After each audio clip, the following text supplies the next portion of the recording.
The members of the Shiromani Gurudwara Prabandhak Committee in Amritsar yesterday attended the meeting convened by Chief Secretary D.P. Mawlong to discuss the proposed relocation of 342 families from Themyo Mawlong, along with the members of the Harijan Panchayat Committee held at the main secretariat.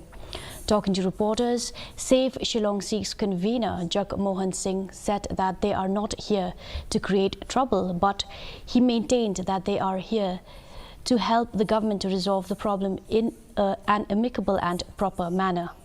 These Sikhs have come 200 years ago from Punjab. Their homeland is Punjab. Their relatives, their families, their lands are in Punjab. So if a Sikh anywhere in the world is hurt in any manner, it hurts us. And it is to express our hurt that we come and express solidarity with them. We are not here to create any trouble.